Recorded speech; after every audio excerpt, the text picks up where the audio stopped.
Are you a big coffee guy? Are you a big coffee girl? Head to grumpycoffee.com.au. Get the best coffee in all the land. We got whole beans, we got ground, we've got pods. It is a beautiful, easy, smooth. The everyday blend is my favourite, but we've also got the very grumpy blend as well. Head to grumpycoffee.com.au and grab your coffee today. Just a bloke in a bar. What is up, ladies and gentlemen? Welcome to another episode of Bloke in a Bar. And, mate, I'm sitting across from, 2 premierships? Holy heckers. Sitting across from the great Luke Garner. How you going, brother? Mate, very good. Obviously come off the back of a good week. Flying right now. Mate, coming off a good week. That's a little bit of an understatement. So second premiership, I guess, words can't describe it. But what is the feeling right now for you personally? Yeah, it's hard. You're right. Words can't really describe it sometimes. Obviously very happy. To get one last year was awesome, but to get 2 is pretty special. I can look back on my career now and just say, I've won, not one, just one, but the 2, which is sick. So, hopefully continue to keep doing this stuff. No way. It's mind blowing, especially, you know what? It just hits me every time. Like we talk about it, like I'm in rugby league, so I'm talking about it 24/7, and everyone you meet, it's all you're talking about. But it always hits me the most when I see pictures of the boys with the 4 rings, and I'm just going they're 23 years old or 24. I'm just going 4 rings. You don't see that. You never see that. No. I guess walk us through the grand final was quite a bit unique for you because you obviously Scotty Sorensen was under injury cloud, but even when he came back, you were still in the side. But I'm sure there might have been a little bit of doubt of what's going to happen here? Will I get game time? How many minutes will I get? What was the process for the matter of fact? What was the process for the whole final series? Because that was a question with Scotty Sorensen. Obviously, Soro, excellent player, sort of been at the club. He's won the whole 4 rings. Yep. I knew he would be back for definitely the grand final. He's a player that you sort of. It's worth risking in the grand final. Obviously it's a do or die game. So if he gets injured in the grand final, then sort of whatever, I can come on the game and sort of play the minutes he doesn't or whatever. But I sort of always knew he was coming back. I didn't know if I was going to sort of start in the grand final or come off the bench until the week of the game. Yeah. I just guess my role in the finals was just play my role and just be that starting back rower. Play as many minutes as you can, just grind away. And then sort of my role in the team is sort of that sort of back rower, centre cover sort of thing. And that's what I ended up doing in the grand final. I played more centre in the grand final than I did back row. So crazy. Pretty cool, pretty crazy. But I got 12 other blokes in the field to help me out there. So I wasn't too worried when I got shifted to the centres. Yeah, and so the final series, I'd love to get your thoughts internally with the squad, because outside looking in, Penrith were always one of my favourites to win the competition. However, I was just looking at you boys and I was just they look banged up. It's been a big 4 years. They probably haven't played as good as they did last year all year long, outside of that 20 minutes against the Roosters. Now, first of all, I could be totally wrong. Second of all, is that the case? Is that not the case? How are you boys feeling this year in regards to your form, even though you're obviously still sitting second, but how are you feeling in regards to your form? Yeah, I think, we were very aware that we weren't playing our best footy. We dropped a few games throughout the year that we, wouldn't normally drop or we shouldn't have dropped. And, we're pretty confident, once it sort of hits finals time, we know what it takes to win. We know our game. As long as we can get that game on, we're going to be pretty confident going into the finals. When we lost in Canberra, I think it was maybe around 25 or 26. It was actually in a way it was obviously it wasn't great losing the game, but in a way it was pretty cool because we're everyone's going to doubt us now. Maybe this is the motivation we need.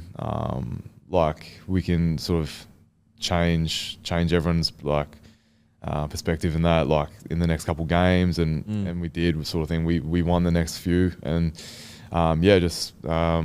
obviously played really well against Roosters. I thought we played really well against a tough Sharks team as well, and then underdogs on into the grand final. It's I know it's cliche of the loss you needed. And you never want to lose. I've never walked into a dressing room where the coach has gone, yeah, boys, we had a loss. Now we're going to be super motivated. However, like sometimes you can get a loss at the right time to just almost reset you and go, oh shit, like we've got to make sure that we're on top of ourselves here and give you, because like I'd imagine at times it would be a bit of, not hard for motivation. You're playing in the NRL, but the motivation is going to be very different from year 1 to like year 4. And it sounds like that Raiders game was almost a really good like reset point for you, or I don't know, maybe like just a foundation to jump off, really. Yeah, a little bit. Like obviously, like complacency is very normal in sort of everyone, I guess. But I definitely sort of there's probably a few moments maybe where complacency slipped in sort of through sort of everyone, but like it's just how quickly you can sort of remove that and then get back to the grind and get back to your game and all that type of stuff. And it's obviously mad. Like we've won 4 in a row now, and sort of obviously complacency picks up here and there, but you like just how quickly we get rid of that and just go, okay, nah, we actually really need to get back to our game and all that is it's pretty cool. So like before I come to Penrith, like when they won the second one, I was like, oh shit, like they've won 2 now. Like hopefully when I come there next year, like complacency is not there, like because I really want to win 1 too, this and that. And then obviously once I got to the club, boys hungrier than ever, which is mad. Like it was so cool, and I was pretty determined myself to train as hard as I could and just be in the team and give it a good red hot crack at the end of the year. And then did so. And then coming back again in the preseason, boys hungrier than ever, and got another one done. And so this grand final, what do you remember the most from it? Like, because it was such a different grand final to obviously the Broncos grand final. Like, couldn't be more opposite. What do you remember the most from this grand final? The game itself? Yeah. Probably, so other than the celebration at the end, it was probably when Harry scored at the start. Yeah. I read this, like I tried to stay off social media all week, just didn't want to read into too many things. Like I don't subscribe to a lot of football channels other than Bloke in a Bar. Yeah. But I saw this stat earlier in the week. I can't remember if it was like the first try scorer in a grand final has won the past however many years, or if it was maybe leading at halftime has won for 10 years in a row, whatever. So when Harry first scored, I was like, oh, the way things trend, this is not great for us. But I just tried to get that out of my head pretty quick. Yeah. But other than that, just the celebration at the end, just getting around the boys, and that was so good. It's funny you say that, because I feel like this Penrith squad has just been such a, like, they break trends. Like every time you go, okay, well, history would suggest that this will happen. This Penrith squad just like goes, no, like we don't, like history is history. We're different. We're going to change that. And even if that stat that the first try scorer or whatever the stat is, clearly you went on to win it. So like that's just another trend or expectation that we all kind of think is going to happen, and then Penrith just go, nah, not going to happen. Leading into the grand final, what's the biggest memory for you? Just the whole week, the whole build up is so cool. Like you have like the sort of the open training session at the start of the week where you get like heaps of fans there. Like we had like nearly probably not a full stadium, but probably half a stadium worth of people there watching us train, which is mad. And then just like our big session a few days before the game, and then the fan day was before that. Fan day at the Circular Quay there. That was cool. Like just sort of the first time you sort of come face to face with the opposition, and you sort of not really looking at them, like trying to sort of just play it cool a little bit, and they're doing the same, which is funny. So that was pretty cool. Like even you have mates in the other team, you don't even want to look at them, you don't want to speak to them, this and that. It's a crazy sort of mindset you're in. You're sort of preparing yourself for. I mean, I don't want to compare it to war, but comparing yourself for a battle. But that's always fun. And then the day itself is pretty zapping, like pretty draining. Like just try not to play the game too early. And all that. But I learned heaps from last year. My experience last year was pretty exhausting. So I tried to approach it a bit different this year. And so game day, like let the audience, like what is a grand final game day look like? What does it look like? It's pretty like for us it's pretty typical to sort of any other game day. With what we're doing. So like obviously get up, have brekkie, go back in the room, chill, or sort of hang with the boys or whatever. And then we've got like a team walk. So go team walk, music's playing, like energy's high, play like a little, the passing game, like the flinch game. And then come back, get a coffee, have lunch. And then you've got like 4 or 5 hours So long. after that. So long, man. Yeah. So like if you're just sort of sitting there on your phone or whatever and just flicking through social media or just thinking about the game, it's pretty exhausting. So I like to chuck on a movie and just sort of zone out to that. Yeah, put the phone away. I do notice, it's funny, I do notice, especially the last probably 2 years, but definitely this year, a lot of boys heading into final series would make it so they can't be tagged. Oh, yeah. And so just like certain things that people are doing to block the noise out, which I think is really smart. Like no matter how much you try to just go, oh no, I can control myself. It's almost good to just put those barriers in place to kind of force yourself not to. And like obviously a movie is a really good one where you just go, watching the movie, boom, phone away, don't want to look at it. Because I can imagine like, because you're so bored in your room and you've got so long till kickoff, you could find yourself, scrolling down, oh, there's some footy news, boom, there's some footy news. And you're just draining mental energy that doesn't need to be drained. It's just such a different world now. Yeah, it is. And like you said, you catch yourself on your phone, you're looking at sort of the odds and all that type of stuff. You got heaps of people messaging, all that. Yeah. Like I've never put my phone on do not disturb before until sort of this sort of like last week. Like it was, just like obviously, you get heaps of messages and that, and it's just, you just got to be real selective where you put your energy. Yeah. And that's the thing, like, because it is your energy. Like, you can't, if you've got all these people, they're obviously just your mates and they just want the best for you. Yeah. But, like, you've got all these people just, like, they don't realize that message, you're getting 50 of them. They just think they're sending their message, but there's actually 50 of them. Okay, so in the game, though, like, at what point do you reckon where you were like, I mean, because it was a relatively close game, I'm sure you weren't sitting there going, we've won this, but I guess what point did you feel the momentum shift? Because like it was almost 2 shifts. Harry Grant scored, and then you guys kind of like bounced back, got the momentum back. Then after half time, you had the momentum. Then Storm wrestled it back. Then the last 20 minutes was pretty much all Penrith, or 15 minutes. Yeah. When did it feel for you though?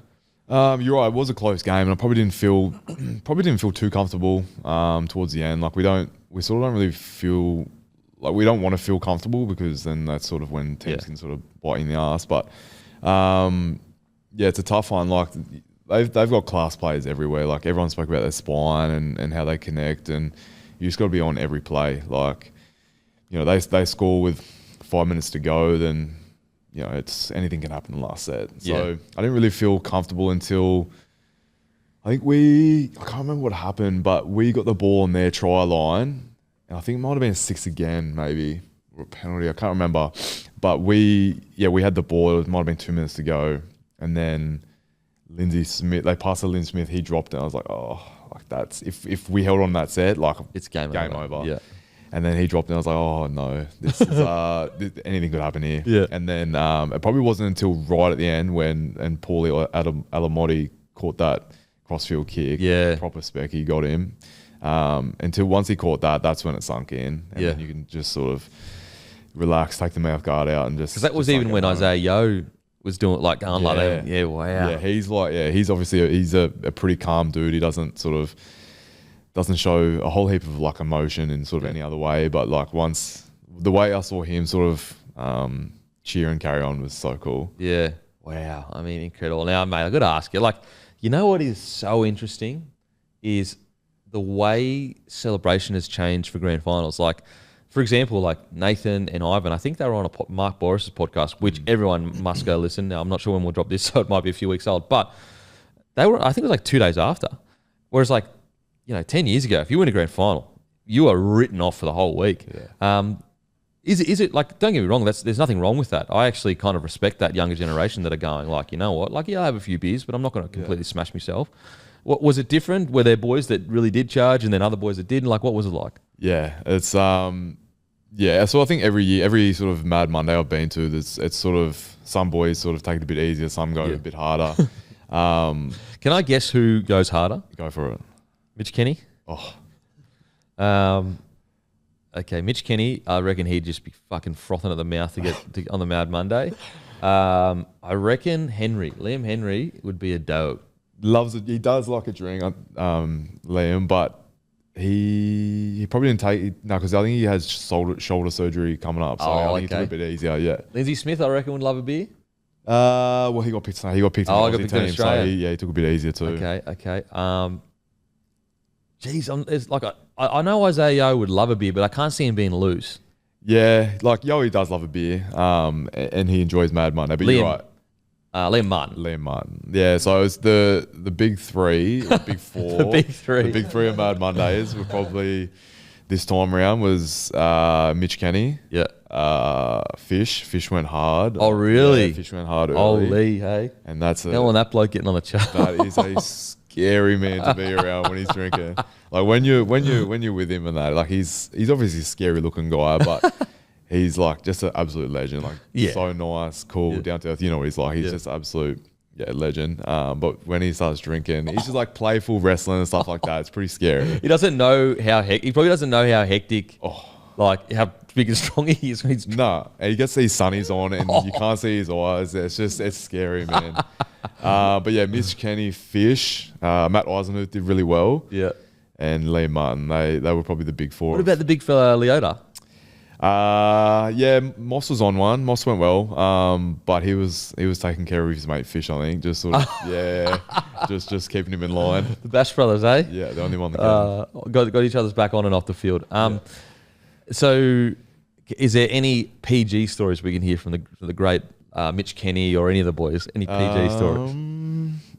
Mitch Kenny is just a little gremlin. Eh? He's so funny, man. Like he goes just as hard off the field as he does on the field. Like he's funny as like he's just getting around, sort of dancing, making all these like funny noises, and like just being a proper character like he is. It's he's pretty. Yeah, he's definitely one of the I reckon he's one of the funnier guys on the team. Like just his sense of humor, just I love, and he's a pretty cool dude. And so basically, did you go back to did you go out? Did you lock a place down? Like what was the process for you? Yeah, so like after the game, you sort of just hang around the sheds and that. Like family comes in and stuff like that, and you just sort of hang out with them and just have a few drinks in there with the boys and all the coaches and all that. And then they leave.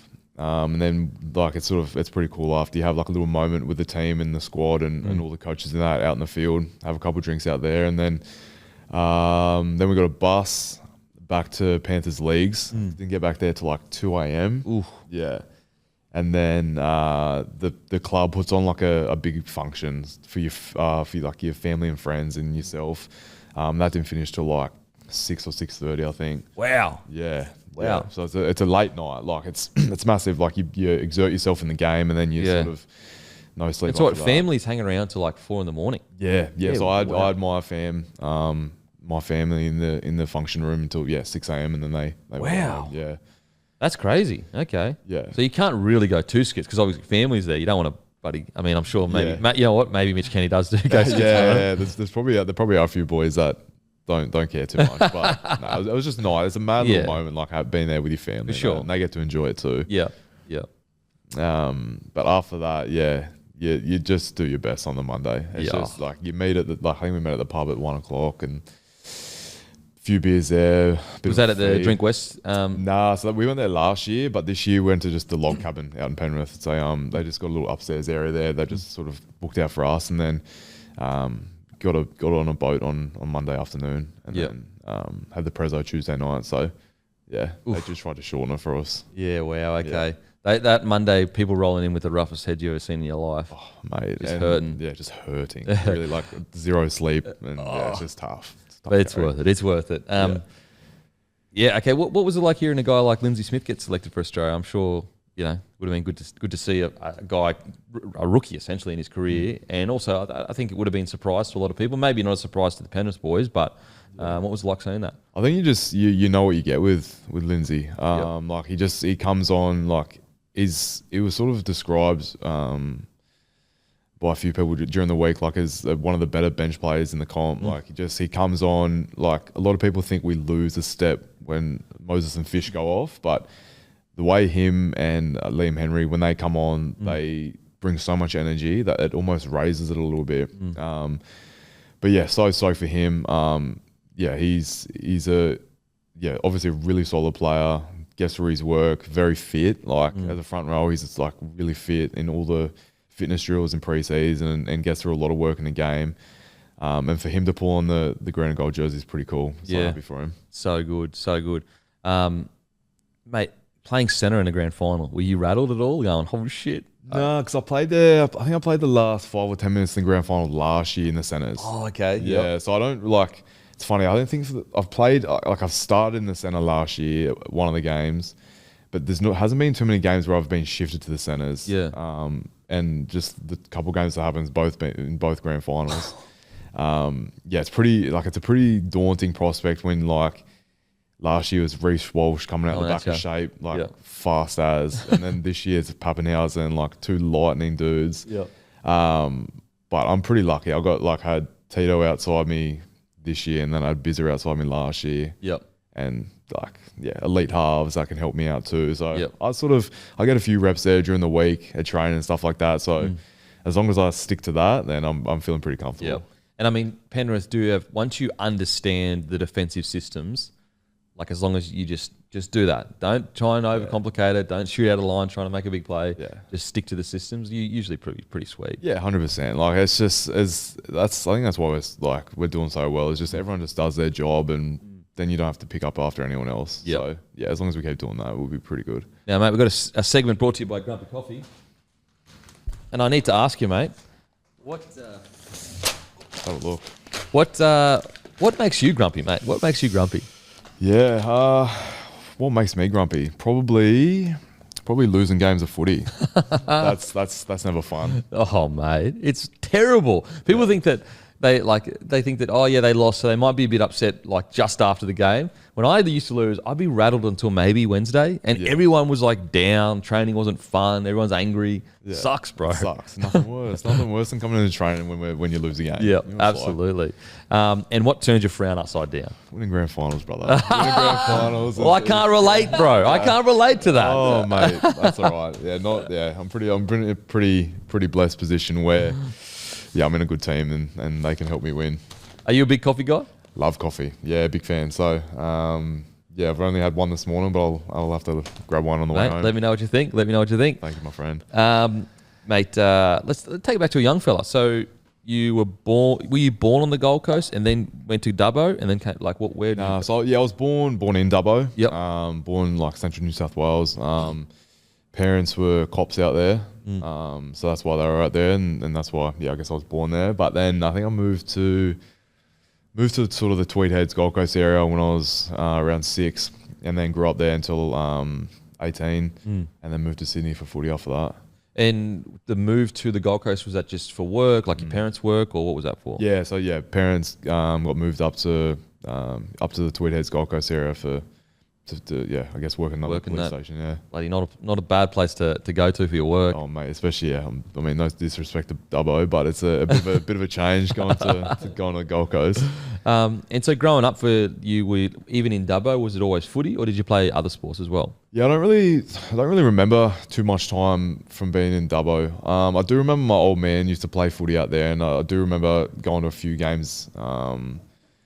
Back then. I didn't start playing footy till I was 9, so I was well and truly up north by then. But I'll have to get back out to Dubbo one day and just see what's happening. See what's happening out there. Yeah. And so, did you play any sports in Dubbo at all? Like, when did you first start playing sport?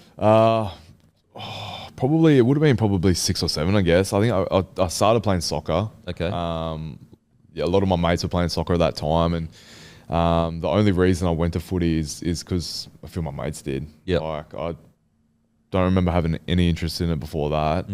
And then just started playing footy there at Blamble Jets, sort of up the Tweed there. And then just played it ever since. Played a fair few sports growing up, obviously nippers, been near the beach. Did you ever sprint against Damien Cook at all, or no?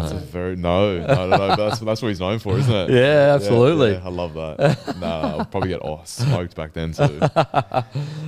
It's funny that because I grew up playing soccer, and if you play soccer, put it this way, if you played soccer growing up, when I was growing up, none of your mates played soccer. Like everyone played league. Like all my mates, they all played league. You were just almost this outlier. At least at my school, obviously there was a lot of people playing soccer, but at least at my school, I was the outlier. Like no one played any soccer. So it's very easy for kids to go, oh, my mates are playing footy, then I'll just jump in, kind of thing.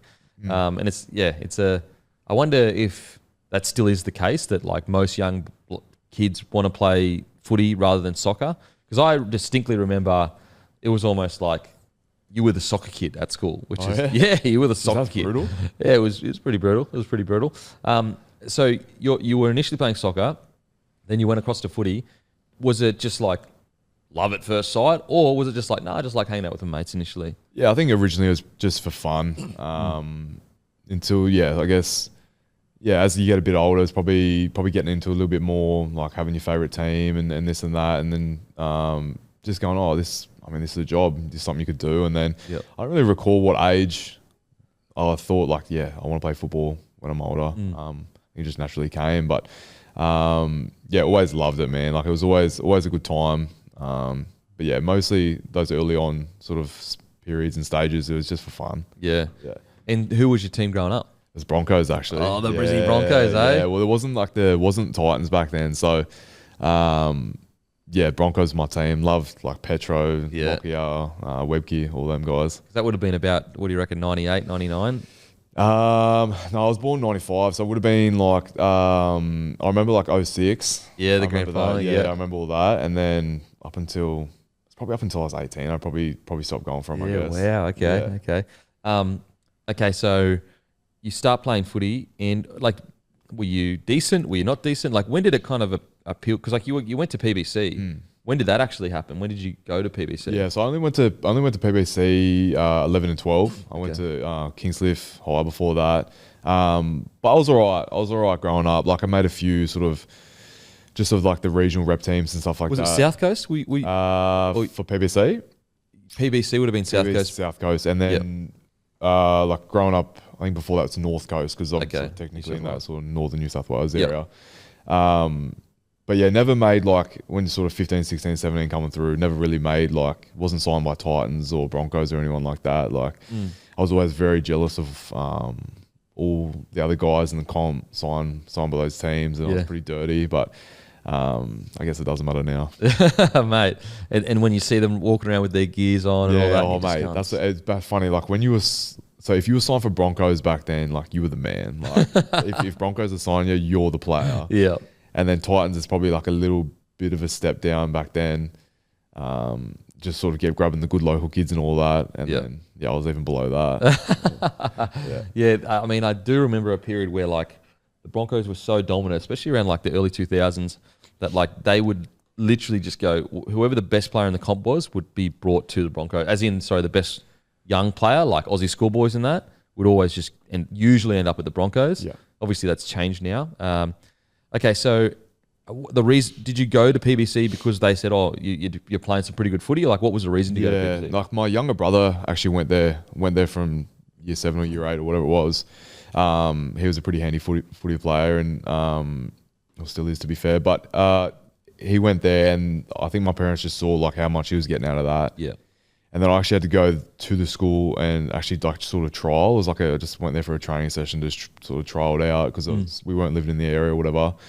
And then just got accepted to there, and then went there at 11 and 12, and that's probably where my footy really kicked off, because footy was a subject for us. Like we literally train, like it'd be, instead of math, you go train for footy, or you train before footy. Crazy. Before school. It was so cool. I did, when growing up, when I heard stories of people that had like sport as subjects like that, it blew my mind. Like genuinely blew my mind. Yeah, it's crazy. Like you just get to apply yourself so much more, and like you just get so much more out of it. And it's obviously so much more fun than going to a normal class. It is funny that like I understand the argument of like you got to focus on your education for sure. You want to make sure you get a good education, but if you are a good footy player and you don't put yourself in one of these top schools, you're almost disadvantaging yourself, because the lessons that they're learning and the programs that they're on and that are just like substantially better than anything you're going to get anywhere else. And so like it's a hard juggling act for parents to go, well, I wanted to make sure he focuses on his education. But at the same time, if he's a good footy player, he might be getting left behind by, like, look, you just spoke about how much improved your footy game by going to PBC. Yeah, 100%. And PBC is a good academic school too. So I guess it's kind of win-win for my parents in a way. But yeah, you're right. Like, I guess my development as a sort of a teenager was like just enhanced just from going to a good sort of program. Yeah, because you would have been doing weights and everything, wouldn't you? Yeah, like weight. I think might have been weights before school, and then you have that subject throughout the day where it's football, and then that's when you be on the field. Yep. So yeah, just got to improve sort of my game everywhere. How many days a week did they make you come in to do like training before school? Like, what was the kind of schedule? I don't have the best memory, but it would have been like probably 2 or 3 times. And that's just weights. Like I don't know. Like you can do weights outside of school too. But they were bringing us in a few times before school, and then once football's on, you play after school as well. Yep. Yeah, like a Wednesday night or something. And so you get up there, and did you immediately, how did your PBC school side go? We did pretty well. I think we got to maybe the state final or the one before that, and then that's when we sort of fell off. But they're doing really well. They've always done well, but I think they've got to the final last year. And did they win it this year? I thought they won it this year. Yeah, they didn't win it last year, and then they won it this year, which is pretty sick. Yeah, it's a cool little bond you have when you go to the same school. Yeah, especially in a little football community sort of space. It's so many people in the NRL now that have gone to the PBC. And so, at what point did an NRL club kind of approach you and say, you know what, like we've got a development deal for you or whatever? And how many clubs were interested? Yeah, so we played for South Coast at the Queensland trials when I was in year 12, and the Manly scout approached me, my old man, and just showed some interest, and that was the only team at the time, and it was pretty hard to say no to that. Like I was at that point, I knew I wanted to make football a career, and then I just signed like a 2-year contract just for under 20s. Yep. And then played 20s at Manly. Then after that, went to Roosters for a year, and then got flicked from that, and then sort of went back to playing, just being a part-time footy player. Obviously working throughout the day, so busting your ass, and then going to training and busting your ass. That was tough, but pretty fun. Yeah. Oh man, I can imagine. Okay, so you go to Manly, and you play in their 2015 grand final team. Yep. What was that experience like? So you obviously moved down to Manly. Yeah, moved to the Northern Beaches. Yep. Moved in with a family there and one of my mates. And then played in the 2015 grand final, which is pretty cool, against Penrith. Yep. They had a stacked team. We had some pretty cool players too. Had like Turbo, Liam Knight, Jesse Ramian, Brad Parker. Was Hines there at that stage or no? Nico was there. Yeah, Nico was in the team too. So like we had a good team too. Yeah. But the Penrith team were insane. I think probably like 15 or 16 out there, the people in that team had played great after that. Oh wow! Yeah, it's insane. Wow. Was that, what age would have that been? That would have been like Peachy. Oh no, Peachy would have been right. No, that was would have been Moses Leo's my age, but it was like Moses, Fish, Corey Hawira, Naira, Sonny, Luke, Romy, Kles. Yeah, wow. Didn't play. I think he had Aussie schoolboys, but that sort of that crew coming through. Yeah, wow. Okay. And so that year, I mean, going from a kid that grew up that just kind of like played decent footy, but you weren't like in the Aussie side and all that kind of stuff. Were you just kind of like, oh wow, like shit, like I made a grand final. Yeah. I assume you played some good footy. Yeah. Were you just sitting there going, okay, this might be a thing for me, like this might be a career? Or yeah, I think so. Like just being there on the big day, we're obviously on the under 20s, but being there on the big day was pretty cool. I can't remember if I'd signed with Roosters before. I think it was after that, so I probably didn't realise it was a full-time gig and a full-time job until after that. But just being there and being there on the day, I knew that's what I wanted to do. Yeah, okay. And so when you moved down there, what job did you do? Man, I've had a few jobs. I've worked in a few pubs, mowed lawns, teacher's aide. First job was like a dish pig.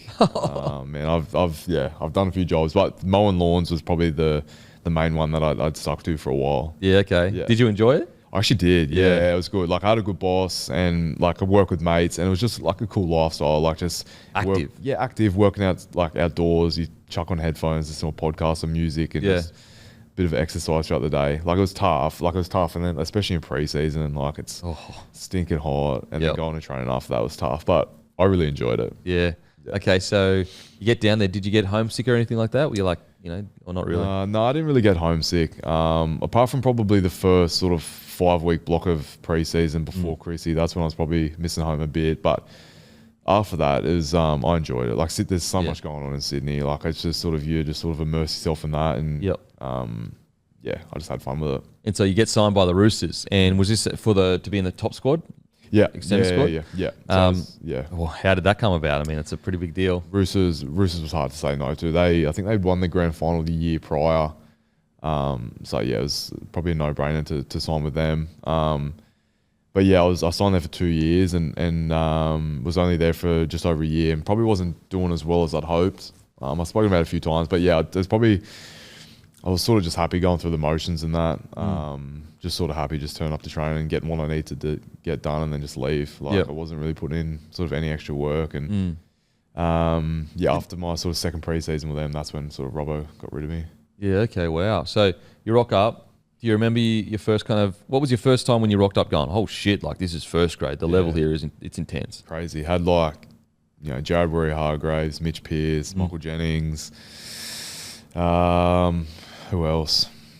Yeah, obviously Dylan Napper, Kane Evans, all them type of guys. And they were, in the peak of their career, just fire. And it was, that was the moment where I was like, holy shit, like this is what it is. Like, this is what I've wanted to do.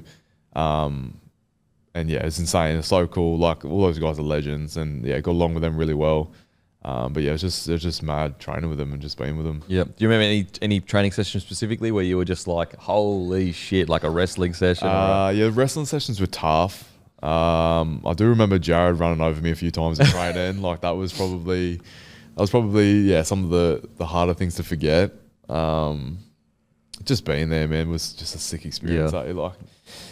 Like I said, they won their grand final the year before, and it was just cool just training with them. And were you always back row at that stage? Yeah. What was I? Yeah, I was back row. I played centre in 20s and then went to back row, and then, tried to play back row then. Yep. But I think I was playing centre in Cup. I was pretty small. Like I wasn't as big as I am now. Like I was just trying to play back row at like 90 kilos. And it's never going to happen. Okay, so that first year at the Roosters, you obviously played for the reserve grade side. Yep. And was your form not good? Like, what was you actually playing form like? I think my playing was all right. From memory, I think it was okay. But probably wasn't ready for like just being a full-time player. Yeah. Like I said earlier, just sort of taking the piss a bit, like just doing what I had to get done and then leave. But did anyone pull you up and say, mate, you need to fucking? Nah, not from memory. No, I think like after my first season there, I had like a review with the coaches and that. I think they just said I need to get bigger, which is fair. I was pretty small. Yeah. So I did try and focus on that next sort of off season and try and put on some size, which didn't work. But it wasn't really anything about my work ethic. It was sort of not really until I look back on it. It was like, fuck, that was pretty shit for me. Like I feel you. Like I'm always one for like you should take responsibility. Like there's moments in my career where I look back and go, like I was similar to yourself. Like when I turned up to training and trained, like I would train hard as anything. Like always, whenever you said we're training now, I'm fully all in. But when I was young, like I just thought, okay, well when training's over, I go home. It wasn't because like I was trying to be lazy. It was just like that's just what I thought because you grew up. That's what you grew up. Like training's over, all right, let's go home.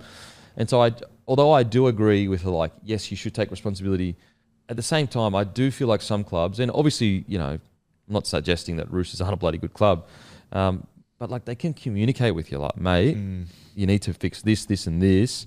And funnily enough, like I think that although coming through the ranks as the Broncos was brutal because they were like basically bullied the shit out of you, but what they did do was very like straightforwardly told you need to do this, this, and this. The players, at least. It's interesting. I can't really remember, but maybe they just weren't sort of seeing it in me. Like they just weren't seeing me sort of take the piss a bit. It's just I don't know.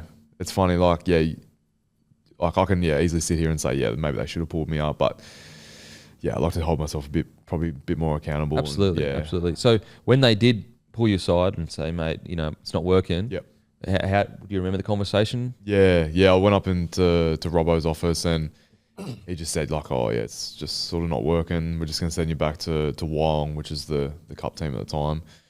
I was pretty heartbroken. Like it was devastating. When it's devastating. Like this, I thought like I'd got there. And I was like, fuck. At any point, this is going to be sort of me forever. And then to sort of get that taken away from you, rightfully so. Like I was, definitely not up for it then. But when you say taking the piss, do you mean like you were going out getting on the piss all the time? No, not so much of that. Probably not taking footy as seriously and not doing the sort of the extra work that was. You weren't being a professional. No, not being fully professional. Yeah. No. Like I was just happy just being there and just doing the work and leaving. And I thought that was enough. But sort of, I've learned a lot of lessons of just like doing the extra work and stuff like that. Yeah, and that's what I try and do now. Not that I don't think it's going to happen again, but. It's just apply myself a little bit harder, a bit more. Yeah, I think most young men struggle with that as a teenager. Yeah, I think you just when you get into first grade, you're just not really aware of like what is the expectation. The conversation you just pulled, you said, mate, you're back to Wyong, and then what happened from there? Then I had to find a job, and then just drive up to the Central Coast 3 days a week, which is tough. Like that was a hour and a half drive after work every day, and then you don't get home until 9:30 at night, and then bed, wake up again, working. So it was, that was a grind, but I often look back on those times as like looking back pretty fondly. Like it's pretty cool. Like that's sort of, I feel like that's what probably made me the person and player I am today. Just because I don't want to go back to that. It just definitely brings everything into perspective of like. This is what life can be. This is how hard, like, you can either do something you love, which is footy, and do a bit of extras and apply yourself, or, mate, normal jobs are tough. They're grindy, they're monotonous, they're long hours. Yeah, it's tough. I learned heaps of lessons from back then, and that's the biggest thing I take out of that. For sure. Okay, so you play in the Wyong. In 2017, you joined the Western Suburbs in the Intrust Super Premiership. Yep.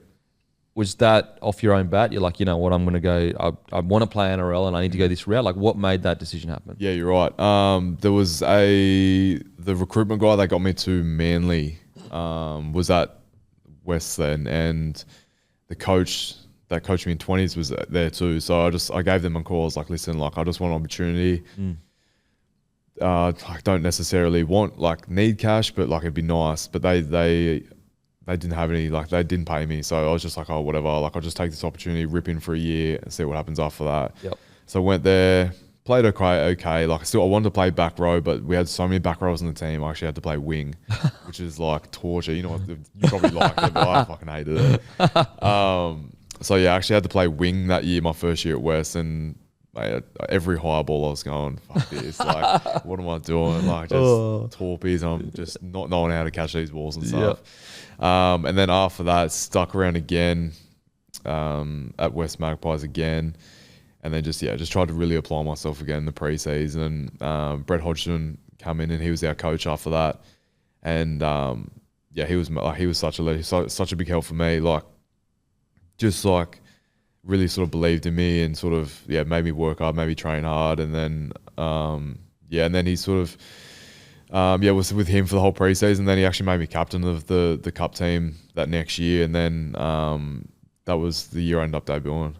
Wow, far out! Like what a really good lesson to learn about hard work, and sacrifice, and you know what, like taking the long way around. I guess, was there any point in that first year where you thought, because you get home tired, you've got work the next day, and you're just going, what am I doing? Like, or you were just like, no, I've got a goal here, I'm hitting it. Yeah, probably a bit of both. I'm sure there were some days where I was like, just probably sick of it. Like it was a tough slog, like mowing lawns, just fucking doing like 20,000 steps before you actually get to training, just pushing a lawnmower. In the sun the whole day and all that. Sun the whole day, drained, and then having to go do fucking 1.2 after that. Like it's just, it's tough. But I think I probably did set a bit of a goal, just rip in for a certain amount of time, see how you go, and then sort of slowly, progressively, I was just, the sort of results were shown, and that was sort of what kept me in it, I guess. Yep.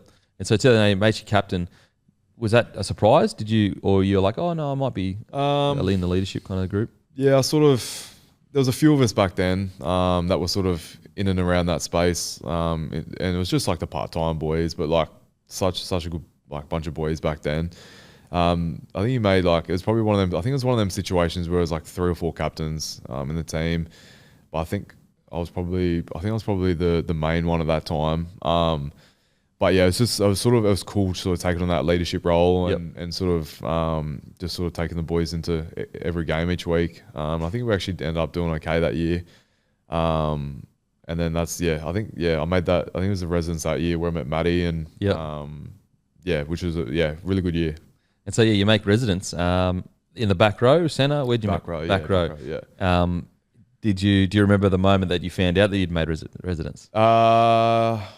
I don't know if I. Oh, actually, I think I did. Yeah, I think it was after a game. Our coach told us that I made it, and then because we had to go into the camp the day or two after that, and then that was sort of my probably biggest rep jersey at the time. And yeah, we had a really good team and ended up beating your Queensland. So don't say that. So you play and you score a try, a 36-20 victory. What's that was experience like running out with the blue jersey on and all that it was stuff? awesome, man. It's pretty cool. Like it obviously doesn't feel like Origin, but it was like a similar feeling, like sort of New South Wales versus Queensland, all that type of stuff. But yeah, it was cool. Like both teams are pretty stacked. But yeah, I think we'll win like 24-0 or something at half time. Oh wow! Yeah, like we're all over them, and then ended up hanging on and getting that win. And so 36-20, but then days later, you get a full-time contract. Yeah. How did that conversation happen? Yeah, it's literally right on June 30, like the cutoff. I think the club, I can't remember who called me. It was someone from the Tigers called me and was just like, "Listen, like we got an extra spot in the squad. We'll call you up." And I think I was the trainer the next day. Really, like I sort of had to call in to work the next day. Just going, "Man, I can't come in. Like I'm a full-time full-time player now. So no you have to way. find someone else." But I was sick. That was exactly what I wanted. That's the goal, for. Yeah. So and it happened right at the deadline, which is not that I was expecting it, but like for it to happen at that deadline was pretty sick. Jeez, what a reward for setting yourself a goal and just grind it. Because we skip over. I was working. But we're talking about like a 2-3 year period here. We're not talking like a little 6-month period where you're ripped in for 6 months. Yeah, I think it was maybe 18 months, maybe. Yeah, that I was sort of just doing that. It's tough, but it's a long slog. Like it's a long time to be able to go. Shit, what am I doing? Yeah. So you sign. Yeah. So you're in training with first grade. Did you do a preseason at all? That was just first time with the first grade. First time walking in there, meeting all those boys. Other than the boys that come back and play cup, but. Yep.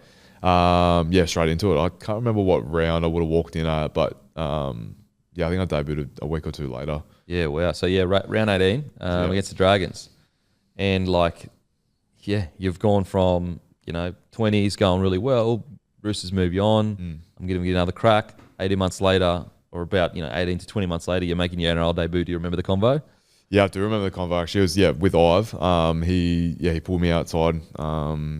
At training and just like, do you want to make your debut this week? And obviously never gonna say no to that, but it was pretty sick. Like just sort of realizing your dream, I guess. You know what it's like. It's it's pretty cool, pretty special moment. And, we won the game, which is mad. I only played like 15 minutes or something, and I was out on my feet. Like I was so gassed. Yeah. I think I remember thinking after the game, going, if this is what it's like, I don't know how I'm gonna do this every week. But obviously first game, sort of the nerves and just not expecting the speed of the game is probably what that was. Yeah. And do you remember anything specifically? Like, was it, when you're sitting in the locker room and you're like, holy shit, I'm in the first grade locker room, that's such and such, got our names everywhere? Yeah, probably something like that. Like, we played at Cogra, and I don't think I've even played at Cogra since. Oh, really? But yeah, like just a bit different sheds. And just hanging around all the first grade guys, just going, this is... just like, am I even ready for this? Yeah. And so you put the jersey on and you're about to run out. What's that feeling like? You're about to finally make all that hard work is about to pay off. Yeah, pretty cool. Like I was talking about before, I think I played the game before I actually played the game. Like I was sitting on the bench forever. I think it was a close game and just that whole build up throughout the day, and that's very draining. So when I got out there, I was just trying to be in everything. Yeah, and just cooked myself. And so, how do you reckon you went? Was Ivan happy? I think I went all right. Yeah, I think I went all right. Ended up playing like 6 games that year, so he must have liked what I was doing. But I think I went all right. Probably just doing unnecessary shit because I was trying to be in everything, trying to be in every tackle. And so heading back into the preseason next year, I mean, finally you're a full-time athlete. Did you become the athlete that you think you should have been before, or still did it take time to be a full-on, do all the extras and everything like that? Yeah, it's probably still a bit of a work in progress, to be honest. Like, you know, in a perfect world, I'm doing extras every day. I'm doing this and that, but it's just sometimes you just can't do it right. Like, that's still a work in progress, but like definitely better. Like, I definitely learned a lot from that Rooster experience to sort of take it now into being at Tigers and getting a second crack, which not many people get. So, changed heaps of things. Like, was working a bit harder and just putting that extra work that I was talking about. Yeah, and so that second preseason, you've once again you would have had a full first grade preseason. Your body would have been feeling like you would have been jumping out of your skin. Yeah, I definitely felt more ready. Like I'd done preseason before. Like, I did one in 20s at Manly. I did 2 at Roosters, and then I did this one. So just a whole expectation of like you know what's coming. You know what to do, and all that. But yeah, felt so much more ready than that next year to actually play. And so 2018, 19, that's when Ivan actually moved on from the club. Yep. What was that like for you, and how did that all happen in the playing group? That was I think it was a bit of a random little period. Like, I think Ive said he was going to be there and then ended up not being there. I can't remember how exactly it went down, but something like that. And then, getting the call or getting a text from Madge or about Madge that he was coming in and just going, fuck, like, I've heard stories about this guy. Like, he's tough. Like, this is going to suck. Yeah. But, come in and Madge is good, man. Madge is intense, very intense guy, but, like, he gets results from that. Yeah. Other than, obviously, being at Tigers. But everywhere else he's had results. But yeah, no, that was it was a bit different, a bit of a sort of a strange period where you don't know who your coach is, this and that. But Madge come in and we probably didn't do as well as we should have, but it's still a good experience having him. Yeah. Yeah, I think with the Ivan thing, basically he got the opportunity to coach his son. Yeah. And he just was like, listen, I know I said I was going to stay, but I'm never getting this chance again. It's one of those ones where like, you can say like ethically, if you want to look at it like, you know, you said you were going to do something, you're not doing something, but within the context of the situation, and you have to ask yourself, if you had an opportunity to coach your son, would you go back on your word or whatever? Yeah, I think a lot of people probably would. 100%. If you look at it black and white, anyone's taken that opportunity. Yeah. And like, obviously fans can, you know, like they get sort of, depending on what happens, like, rightfully so, get upset and stuff like that, but I'm sure they would take the same opportunity. Yeah, that's the thing. Like, I can understand Tigers fans being cut. Like, I get it. They have every right to be. But surely there's got to be a bit of understanding of like, look, Ivan would have been like, I don't know what Ivan would have been doing, but I can only assume Ivan would have been aware, like, okay, this is probably wrong, like as in the wrong thing. You know, I've said that I was going to stay, I'm not, but I'm willing to make myself look bad, air quotations, to be with my son. And I think most fathers in that situation would go, yeah, I'm willing to take a bit of a PR hit to be with my son. So and I'm sure he'd take it every day of the week. Well, look what happens. Yeah, exactly. Yeah. What happens? Like, and I know Tigers fans go, well, fuck, what about us? Like, yeah, it's great for Penrith. They're killing it, but we lost a good coach. But it's just like, unfortunately, it's just, what can you do? Would you really expect Ivan to lose the opportunity of developing his son and do what they've just done? I don't know. It's a tough one. Yeah, it's a tough one. I mean, I don't know if we'll ever be in that position, but like, you don't really you probably don't know what you're going to do until you're actually there. Madge comes in. Yep. I guess, like, you know, was the training super hard? Like, was he a super tough coach? Like, what was it like? Yeah, it's intense. Like training was hard, and it always is, always should be. But yeah, it's sort of probably what we expected. I think when he was at South, I heard stories of them doing massive days, this and that. But when he come there, he wasn't as hectic as I was expecting. You know, whether it wasn't true or he just changed or something like that. But he just tried to sort of steer the ship around, and just it's a big ship to turn around. Yeah, I mean, and so I guess being at the Tigers, like you hear the stories outside, you know, you hear all the rumors, and like, just unfortunately, it's a club at the moment, three spoons in a row. Like you can't get away from that. Like it's a reality. Is it as bad internally as it looks out? You know, because we always see the headlines of how bad everything is, but what's it like actually internally? No, it was all right. Like, it's all like new. So it was sort of, yeah, you just sort of just go about your day to day and sort of just do your best to get a win on the weekend, this and that. And obviously there's a heap of media sort of putting shit on you, or just the sort of the whole hype around Tigers.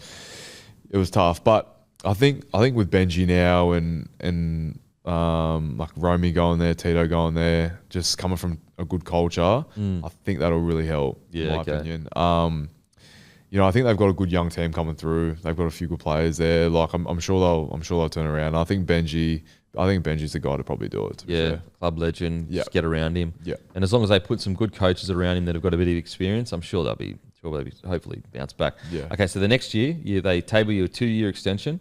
You're super happy with it. Obviously, super happy with how you went like the year before. Yeah. And so, did you really enjoy under Madge? Like, did you enjoy that harder kind of schedule than before, like previously? Yeah, it was good. Like I in my opinion, I thought that's what would help us turn around.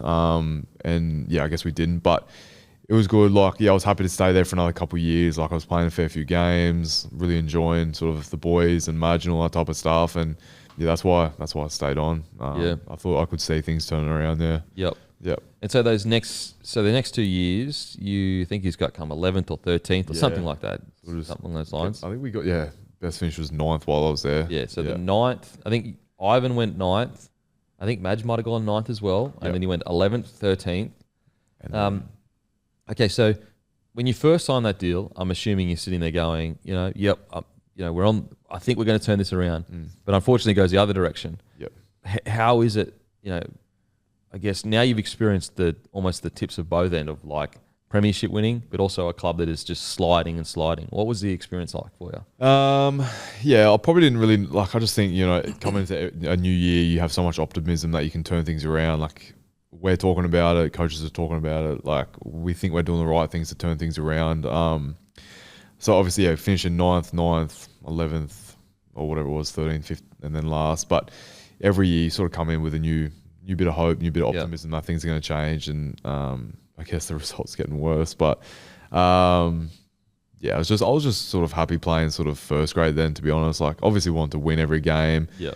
But it's just, I think, probably more happy to be there. Yeah. It's as a younger fella, because you would have been like 22, 23 at that stage, I'd say. Yeah. Yep. It's like, it's more of the older boys' responsibility probably to take that baggage on their back and lead the younger boys out of the slide kind of thing. Yeah. I guess, what was it like dealing with the intense headlines? And then you've got the documentary with all that kind of stuff. Like, yeah, it was it's pretty crazy. Like, I didn't realize how much it actually took it out of me until I got to Penrith. Like, there's never news on Penrith. Like, there's never reporters out there. Like, whereas I guess because the Tigers sort of facility is so close to the heart of the city that it's just so easy for reporters to get there, and obviously they're going to want to just they're gonna any sort of news headline they're going to want to be there for it and going to want to write stories about it. I just thought it was normal. I just thought, like, okay, this is pretty normal, reporters and cameramen being here and all that type of stuff. But yeah, now being a little bit further out west, it's not normal. Isn't that insane to think that Penrith barely get journos out there, and we're talking about a juggernaut. Like, we've never seen this before. Yeah. And the West Tigers just like journos out there all the time. Yeah. That's crazy. Yeah, I don't know if that's a bit of a control thing. Like, I don't know if Penrith can say like, oh, you can come this day, you can't come this day. I'm not sure how it works, but there's always way more reporters. I tell you what, like, clubs can do that though. Clubs can say, no journalists today. So that's a bit. I mean. There's a lot. To be fair, there was a lot more sort of drama when I was at Tigers compared to Penrith. So I guess they want to be there for that. But I guess it's a real testament to, like, you would think that the more interesting story is this incredible juggernaut, but we love drama. We can't help it. Like, no, this West, Well, it's just it's hard because I'd way rather read a negative story than a positive story. It's just, I think it's just built into us really. It's pretty bad, but you see a lot more negative headlines than positive. And so, were you there when Madge got moved on, or had you already moved on at this stage? No, I was there. That was my last year at Tigers when Madge got moved on, sort of halfway, sort of back in towards the year. Yeah. And I guess, like, because you did enjoy working under Madge, was it tough to see, a coach that had won a premiership and, done what he did?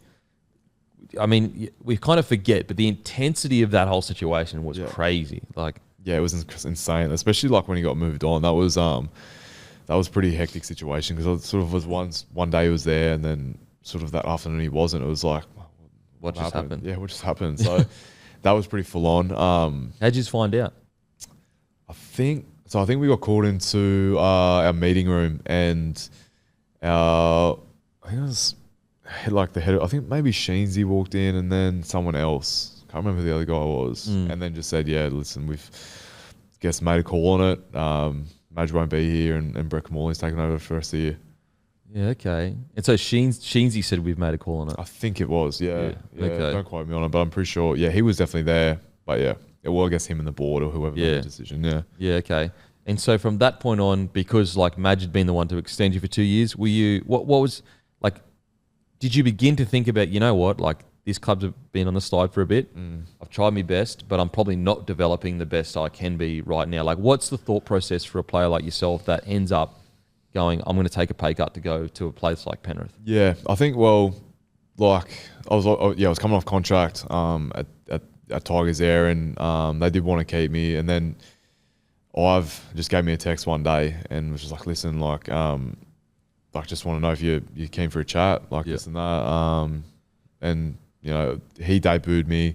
Penrith won the grand final the year before. I'm like, why would I not? Like, why would I not entertain that? So, yeah, just jumped on a call with Ive and we just chatted about things. And it was a bit of a daunting prospect because I had to obviously move houses and stuff like that, like up and move my missus and stuff like that. So it was a bit harder to take. But yeah, when the Premiership show interesting, yeah, it's really hard to say no to.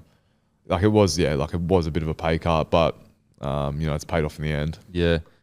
And so the decision to go, was it purely around, I feel like I can be the best I can be at Penrith, or what was like the kind of... like you see so many players either go to Penrith or go to a club like Melbourne Storm or some of those stronger clubs, and they just like improve out of sight. Yeah.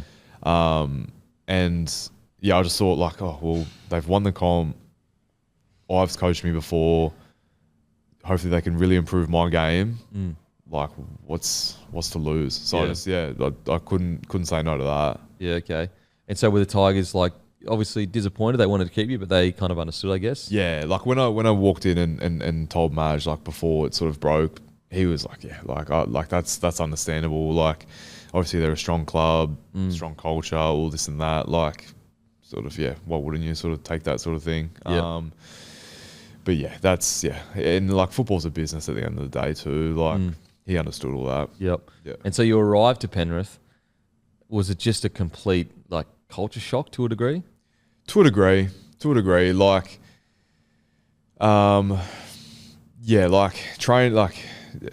training is so hard out of Penrith. Like I thought, like it was tough at Tigers. Like you got everyone buying into like a common goal, which is like, it's sad to say, but like I didn't experience that. Like it was sort of like you got like the under-20s boys that train with you, you got the cup boys that train with you, and everyone's just ripping and tearing. Like everyone wants to win everything, no matter what it is. It could be a little con game, could be just certain drill, could be wrestling, could be like anything, and everyone just wants to win, and they put so much emphasis on winning. Yep. It's that's obviously what shows in the field. Like I just remember getting there and going like I like training hard and that, but like everyone was doing it. I was like, this is pretty crazy. Yeah. But yeah, and the training itself, like some of the stuff we do is just ridiculous. I'm already dreading it. Because like as you said, usually what happens in a lot of squads that, especially in squads that aren't going that great, is you've got like maybe 10 players that just rip and tear and they win everything. Like they win everything. Any chance they get, they're always trying to win. But then there's guys that they're just seriously just going through the motions. Like they are like, oh, what's my time? Or I'll just try and make that. And like, they're pulling out of stuff. And I know it sounds like, oh, surely not. But like it's just the nature of it. Like, what happens. Yeah, you have one person doing that turns to two people, it turns to four. Like it sort of just breeds itself in a way. But whereas Penrith is sort of, I guess around the other way, it's sort of one person wants to win. It just sort of, I guess, See, I don't know whether it's similar for yourself, and the Penrith Panthers, no one can compare to what they've done. But like I remember rocking up to Broncos training like 2005 and around those eras, like the intensity of every day was like fucking grand final. Like Yeah. it was genuinely, and when I say every day, I mean every day was like they're India, everyone's chatting. It's just fucking intense. That would have been a mad squad to be a part of. It was insane, bro. Like Yeah. just and you know what I look. I was a young man, so of course I've got to forgive myself a little bit, but I just didn't appreciate it. I was just like, oh yeah, this is normal. Like there's Petro, there's Webby, like just this is just Brad Thorne, like fucking That's just crazy. insane. Yeah.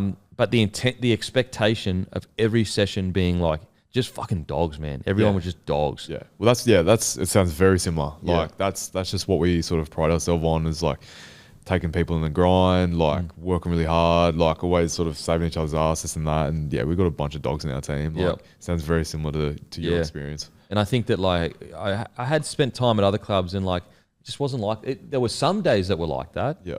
But it wasn't every day. There was almost a calm at some clubs. Yeah. And well, it's not easy to do, right? Like no just way. turn up every day. Like it's so easy to say, like just train hard every day. Yeah, it's so hard. Not easy to do, hey? Like just every session, every day, it's exhausting. And that's coming from like when I knew when I was also a part of that group that was like, you know, when I was dealing with stuff off the field and wasn't mentally happy, I wasn't committed either. So I'm not sitting here saying I was always, you know, fucking ripping and tearing every week. Like it takes a culture of everyone to make that happen. You can't. It's not just one bloke. No. It's a collective effort to make it happen. Yeah, and it's pretty special. Like, obviously, special things happens once you sort of you work that out, and everyone actually buys in. Yeah, it's what happens. And so you get there, and just the intensity is what I want to know as well. Is like, man, whatever your strength and conditioning program is, that whatever his name is, he deserves. Talking about the other day, what's his name? The guy that runs it all. Tommy Lovell.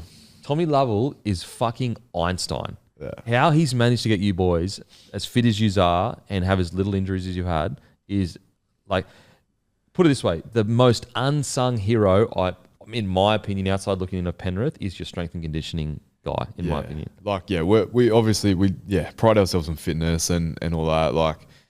Like our gym programs are good, but yeah, our fitness is next level, and that's what we really, really pride ourselves on. That's what Ive loves. He loves a fit player. We probably have, I probably think it's probably just too many sort of soft tissue injuries, but like the whole physio stuff and performance stuff like that are doing like bending over backwards to try and fix that. And like I did a few hammies this year, but once I sort of worked out what I need to do and what it got done, it's been good since. So I'm sure you probably see in the next couple of years, hopefully that drops too. Yep. Well, you look at the numbers, and Penrith, I think for 5 years running, have the least amount of long-term injuries. Oh, really? Is that like knees, shoulders, all that type of stuff? Yeah. So and it's actually by quite a substantial margin. I think that's according to Random Stats Guy. Yeah. I think it's 4 or 5 years running. Yeah, Matty can find it. Okay. Compared to other like teams, I think Penrith are always number one for the least amount of injuries. Yeah, we really pride ourselves on playing injured too. Like some of the boys, like I'm sure you would have heard stories of like boys playing busted in big games. Like it's just an expectation. Like you want to go out there and play injured. Like if you have to, you want to go out there and play injured just to. It's almost like a badge of honor. Show how much you love the boys. Yeah. It's funny. So NRL physio, there's been this like almost back and forth because.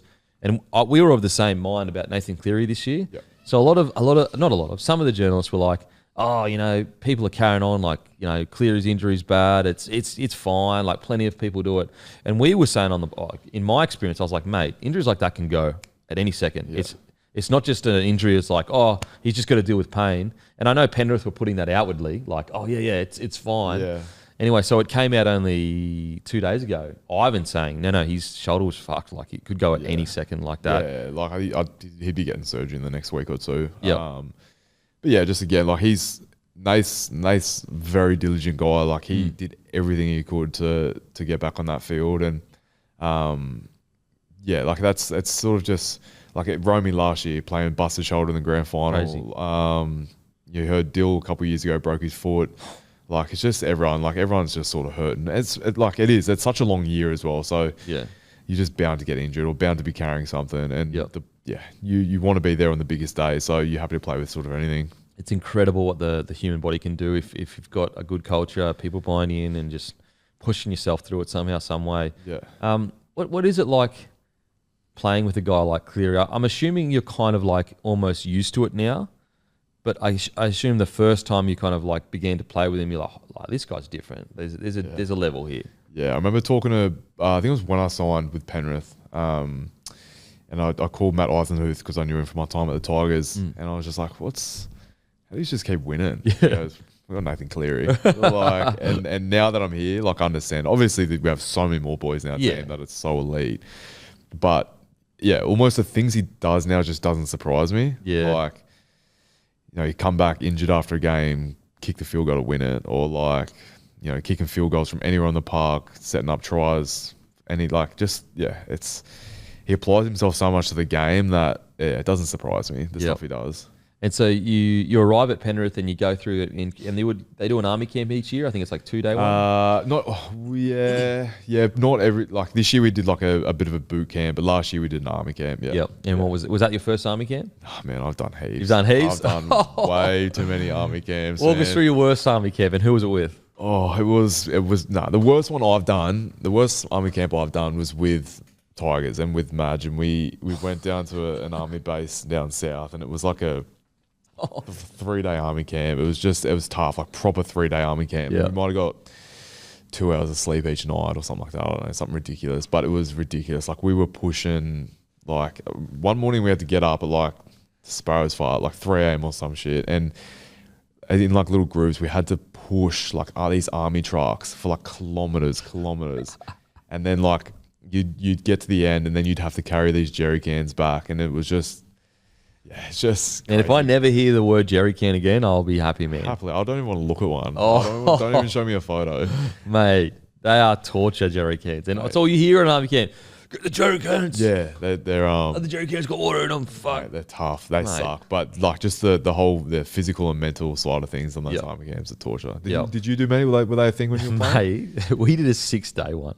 Oh, okay. Well, then I've got nothing to complain about. No, mate, but like it's like it's actually funny. I was just chatting to some people in the comment section a few weeks ago, and I was saying how nowadays, like, this new age probably not going to do that anymore. And the misunderstanding was I was saying that army camps shouldn't do them anymore.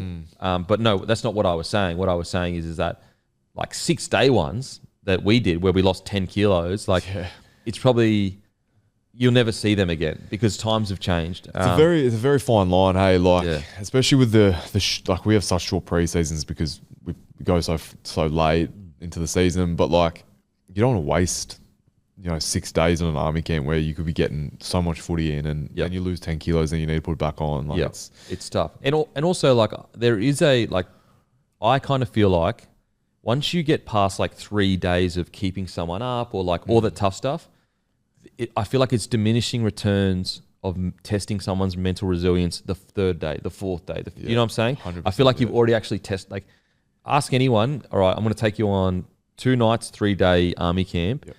You'll know what they're made of in that time. Now, granted, I understand. Like, if we're talking about special forces people that get dropped off somewhere and they're doing it for like 6 weeks or something. Yeah. That's a different thing. They're being trained to be, almost being broken down to be turned into like a super soldier or whatever. But I think that there's so much science has been done of like, if you lose 10 kilos at a camp, like the damage that does to you is way more significant than the mental toughness you're going to find from that 6 day. Yeah, because you're not eating as much, you're not drinking as much. Like it's barely. I think they do so much to you in that first day or first night that like it more or less like you get on breaking point. Like so to do another, like you did 5 days after that, that's tough. Like it's. In my opinion, 6 to be days fair, they did win the comp. They did win the comp that year. Well, that was maybe the recipe for it then. Maybe there's a recipe for it. That was 2006. Oh, was that year? Oh, there you go. Oh, well, maybe we're wrong. But no. I think army camps are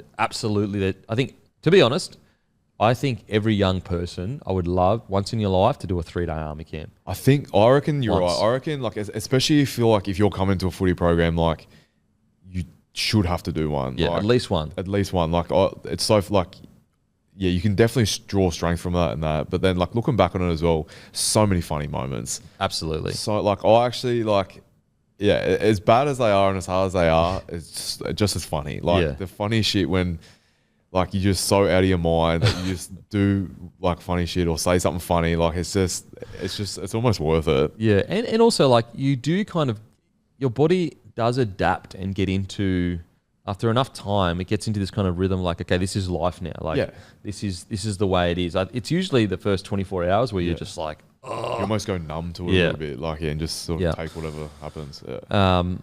So even outside of footy, I reckon every young person, like whether it's girl, guy, whatever, coming out of school, if you could just go 3-day army camp, little conscription army camp, army camp. I know I sound like a psycho, but I reckon it would be good for everyone. I really do. I agree, mate. I agree. Like, it would toughen you up. That's for sure. But also, like, it makes you appreciate things way more. It teaches. Like, I've never met a person that comes out of an army camp, a small one like that. Now, I'm not talking about the hectic stuff that the real army do. Like, I'm talking about just an army camp that can. I've never met a person that's come out. You have all the jokes about, like, that was shit or blah blah blah. But I've never met a person that's come out and said I regretted it. No, I agree, 100%. Never. No. They've always come out and said, I found out so much about myself that I never knew that it was possible. Yeah, it's cool. Like, you learn like how far you can push your body or push your mind or all that type of stuff. And so that's look, if I was Prime Minister for the day, that's the thing that I would put in a 3-day army camp for every person coming out of school. Unless you got a medical exemption, then obviously we could do something else. I'll be your vice president. I'll push that too. That's so good. Okay, so you do that first year, and you played. So you played in the World Club Challenge. What was that? The World Club Challenge. What was that like? Because that was, Penrith is still at their height, but also. You were at your height then too, where you was unbeatable, like, and you lose that World Club Challenge and everyone's like, oh shit, like it's over. Like, what was that like for you? Yeah, that was annoying. Like, that's the one trophy Penrith have never got. So like, that's like talking about it beforehand, going, like, we really need to get, like, we really want this one, this and that, and they just did well. St. Helens, like, they killed it. They played really well, and then I think they got us by a field goal maybe, or there was like 1 or 2 points in it. But that's when the doubts start kicking in again. Like, oh, is Penrith up for it again this year? Yeah. But here's what it is. Like, it's like our first real game together all year, and like still trying to find our feet a little bit. Like, but they were just too good on the day. Yeah. I really like Nathan Cleary's idea of Magic Round. Yeah, because there's already a buy on Magic Round.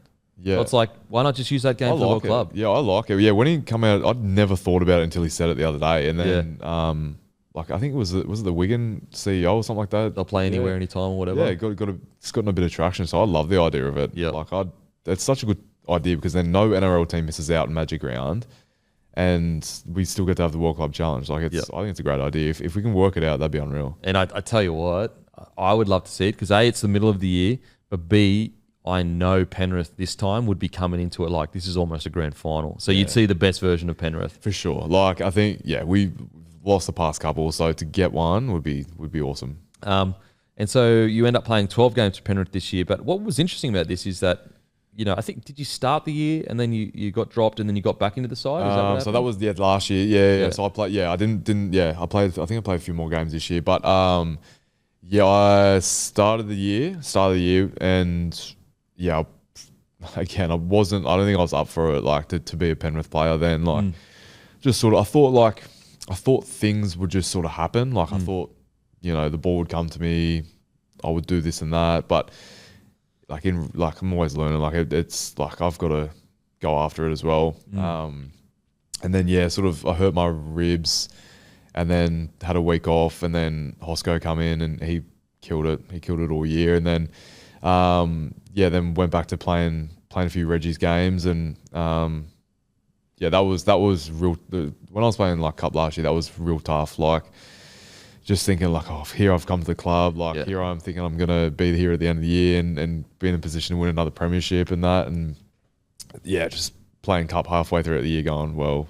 And you could have gone to some other clubs where you'd probably be playing first grade. Yeah, exactly. And like, just going, oh, I've probably missed my chance here. But then like, just kept like reassuring myself of just be consistent every week. Like, just was playing Cup, playing well, and like, whenever I got my opportunity to play NRL again, like, I'm just gonna do my best. And like, just go after it and just chase it.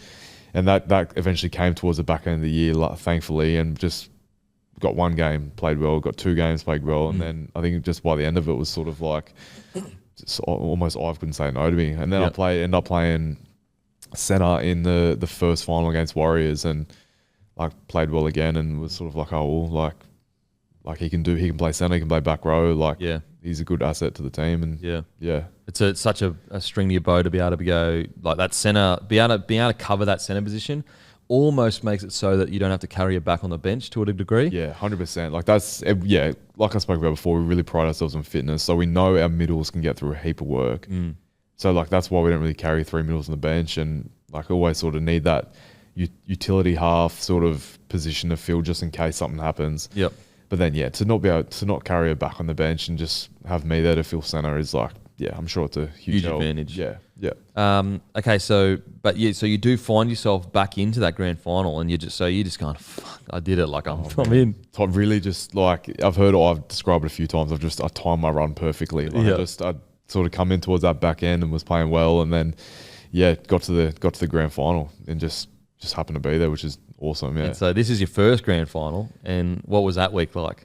Yeah, very different for me. Obviously, like I'd never been a part of that before, but just the whole like open training session with thousands of people there. The fan day is just like that was pretty like overwhelming too. Like I spoke about before, coming face to face with Melbourne, coming face to face with Broncos. Like they were they still are such a young, athletic, fast, physical team. Like it was like, oh wow, these guys are pretty good. Like obviously very good. Like this is gonna be a tough game. And Brisbane's a big club, so the fans as well. Like would have been I assume it would have been a bigger grand final. Well, there was more. So on that fan day, the one at Circular Quay, where they get the teams and that there's more Broncos fans there than there were Penrith fans. Yeah. And we're in Sydney. Like how does that work out? Well, in the grand final, we were out there. I felt like there was more Broncos fans than Penrith fans. There probably were. Yeah. Like there probably were, which is like insane to think about. Like Broncos such a big club. Like got fans everywhere. And then the game went the other way. Walk us through the game, bro. Holy shit! Talk about grand finals. That's what I was just talking to Maddie before. It's just like if I was a fan and didn't support anyone, that's got to be one of the best games ever. Like, I mean, even me as a Broncos fan, it's like that's the greatest grand final I've ever seen because like it had everything. It was so exciting. Like I've never watched a grand final that from the first minute to the 80th minutes was that exciting. It's insane. Like I thought, I felt like we had like a lot of the ball in the first half, and then when Flegler got that try right before halftime, walking off, and it was 8-6. Yeah. I think it was 8-6. Just going, I feel like we should be way more ahead. They defended their line really, really well. They really did. Yeah, they really did. And we got like a good try there by Mitch Kenny, like doing his job there off the dropout. And I just thought, just like I feel like we should be more ahead, but whatever. Like we'll just go about it next half, just do the same thing, and then I feel like it started off really well, and then Ezra just blew up. Crazy. I'll never forget. We were in the corner where Ezra scored. Oh yeah, just watching him just go bang. Mate, that was when he scored his third try. Like I felt physically sick. Really? Like I thought I was on the bench going, we're done. Like I thought I was gonna throw up. Yeah, and wow. Then clawed it back. Last 20. And I mean, I've obviously we've heard the stories about Nathan saying, boys, like the first 20 will get that. The first 20 we put them under where they defended their line, we'll get that back in the last 20. But surely, like, we put so much work into them in the first half. Like we just, like I keep speaking about, like we pride ourselves on fitness so much that we will play to the 80. Like we're pretty confident that when it comes to an 80-minute game, like no one can match us. So. Like we just trusted in that. Like it's so easy to say trust the process, but to actually trust the process is a different thing. Like, and I feel like Panthers and all the players there, like we really believe in it. And it paid off. Man, just as you know, so I think it was Leota goes over for that first try. Then Critter. Yeah. Are you just going, oh man, this might be happening? Yeah, you sort of felt a bit of a shift in it. Like maybe not so with Moses' try, but maybe with like Critter's try, because it's like, okay, then we're only one try behind now. Yeah. Like we're like, oh, okay, like this is feeling good. Like we're getting it back here, and then Nath got that last one, and like just like everything sort of Nath did. Like Nath set off Moses' try, and then kicked the 40-20 or vice versa, and then just clawed it back. And were you on the field when he scored at the end there? Yeah, I was actually on the whole time, that whole sequence of all 3 tries. So, Oh, really? Yeah. So it was just to feel the shift in the game rather than being on the bench for it was, sick. What a moment to be able to like experience one of the greatest grand finals of all time, and you were there for that shift as well on it. I know, yeah, it's pretty cool. Like, it's just, but again, like, they had the ball the last set, like, Reece Walsh, Ezra Mann, like, after what Ezra Mann had just done to us, like, everyone, like, you still didn't feel safe. Like, the boys, those boys can pull out anything at any stage. So, we had to be on, and then, we got the ball back in the last, couple seconds. Yeah, buzzer goes. What's it feeling like? Relief, man. Like, that's, that was just crazy. Like I spoke about, like, playing sort of couple year and or half the year and just going, maybe I'm not going to get it. Maybe I'm not going to get one. It was just, it was crazy. Like, such a cool feeling, but like a big relief. Like, I've got one. Like, I've got a premiership. Like, it's crazy. Like a premiership. Like some players some of our best players ever have, struggled to get one premiership. Yeah. What were the celebrations more hectic that year than this year? Okay. Like, especially for myself, like, it was, it was pretty cool. Like, just, it was longer because, like, our presentation wasn't until the Wednesday. So we had that extra day we had to fill time, right? Yeah. Like, so we, partied a bit harder, but, it was so fun, man. Like, just getting around the boys and that. And they said, like, last year's, like, reception from the fans and just the whole experience was insane. So it's just so cool, so much fun, and it's honestly addictive. Like, the feeling is proper addictive. If you guys, like, let's say you lose in a prelim this year, you're gonna like feel like you've literally just won the wooden spoon. Like, it's gonna be so weird when you don't win a grand final now. Yeah, well, it's hard to look at from like not a non-player because, like, you sort of don't try not to think about that stuff too much. But it's almost probably will feel like a bit of a failure if we don't win, I guess. Yeah. Insane. Mate, I ask all the boys. Actually, and have you re-signed? You've obviously re-signed for next year. Yeah, so I re-signed halfway throughout the year. Yep. For another 2 years. So another 2 years. Yeah, oh, another 2 years. Yeah, that's good. Yep. Mate, I ask all the boys this. Actually, first of all, what's the biggest pest thing Mitch Kenny's done? Because I know he's a notorious pest. Him and Liam Martin. Yeah, Mitch is probably not the biggest pest in our team. Oh, really? Nah, Marto's definitely the bigger pest. Luckily, they haven't got me too many times. I just try and ignore it. You bite, it doesn't go away. No. But Mitch Kenny, what's he done? He was a pest on Mad Monday, just sort of just getting around, just being a little gremlin. Or it could be Liam Martin. What's Liam Martin done? Liam Martin, nothing, like, hasn't done too many pest things for me other than you just on the odd occasion Dakia, just like just childish stuff. Yeah, just do childish stuff like that. But Marto, what's he done recently? I've heard stories of the past of, like, him. So, like, he'll move someone's car at training and not tell them where it is, like park it in, like, parking spot like a few hundred meters away, or like putting rocks in people's cars, or like, no, actually what he does, he gets your phone and goes like, hey Siri, text blah blah blah, text Ivan Cleary, like, hey, like, and be like, hey mate, like, why am I not in the team this week or something like that?